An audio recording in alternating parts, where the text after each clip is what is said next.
練習メニューは昨日試合出たものは回復のトレーニングで少しだけです。出てなかったものを対人のプレーをしたんでゲームをします。Ya, untuk latihan hari ini, jadi yang kemarin kita starting F gitu ya, itu kita pemulihan dulu pemain-pemainnya, dan hari ini yang kemarin ya nggak ikut bertanding, kita akan adakan game gitu ya, permainan. Persiapan untuk pertandingan besok seperti apa? Apa ada yang berbeda? Karena kan besok terakhir untuk di fase grup ini, apakah ada mungkin lebih nothing tulus atau mungkin pemainnya akan dimainin semua? Karena kan ini pengalaman ya.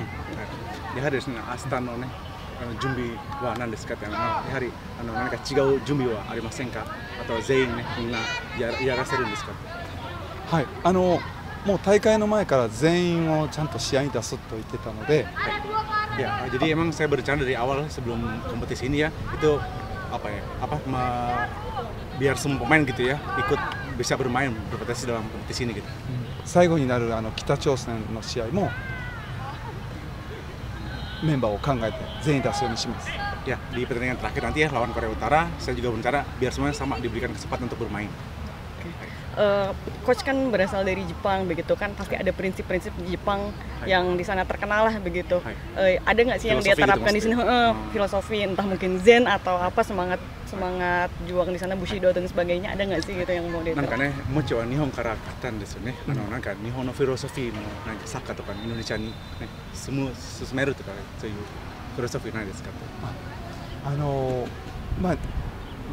日本で大事してるっていうのは本当に基本的なことを徹底してやろうと、パスとコントロールとかね、サポートだとか。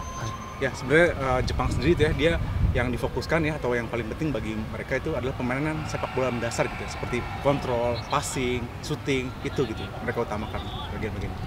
いわゆる特別な戦術、戦い方っていうよりも、本当にどんな監督が来ようと、どんなサッカーをやろうと、何でもできる選手を育てるのが考え方にあります。 Ya, oke, jadi mereka berpikir itu ya, bagaimanapun pemainnya gitu ya, seperti apapun gitu ya. Jadi asalkan mereka bisa sepak bola dasar gitu ya, itu penting gitu ya. Misalnya nggak ada apa ya, kayak semacam taktik khusus gitu ataupun strategi khusus gitu ya.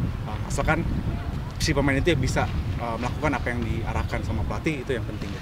特に試合っていうのは何が起こるかわからないとか、そういう連続なので、だからそうやって臨機応変に 対応できる選手を育てようと思ってます。Juga saya harapan sih ya biar pemain tuh bisa mengekspresikan diri dalam bermain di lapangan juga itu penting gitu. Jadi apa ya, penting gitu untuk biar mereka juga ada kebebasan pada saat bermain juga gitu. それが対応できる選手っていうのは今さっき言ったように止めて蹴るだとか、そういう基本的な戦術が 理解しているということになると思います。 Ya, bagian penting itu yang tadi yang saya sampaikan gitu. Jadi terkait pemahaman sepak bola dasar gitu ya, kontrol, passing, shooting gitu ya. Mereka ketika bisa memahami itu ya, saya rasa baik untuk semuanya.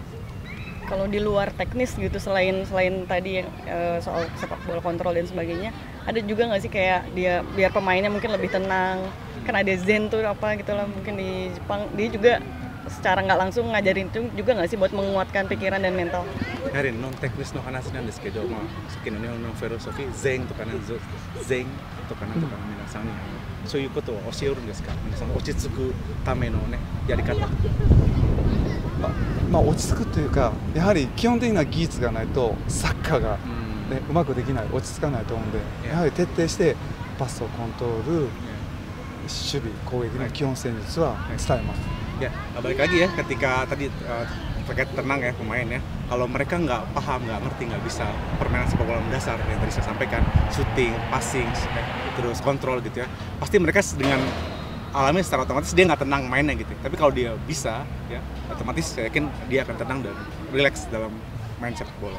それを小学生ぐらいの頃から特別厳しく教えるというよりも、小学生から練習をすることによって自然と身につくようにしています。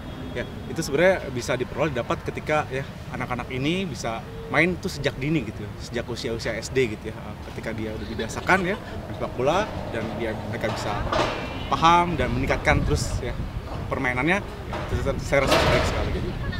だからインドネシアのこのチームもそういうパスコントロールのそういう技術を大事にして毎日練習に入れたいと思います。 Ya, untuk itu ya, saya coba terapkan ya walaupun mereka udah usia segini gitu ya, biasakan di hari-harinya gitu ya terkait passing, shooting, kontrol. Terima kasih coach. Terima kasih.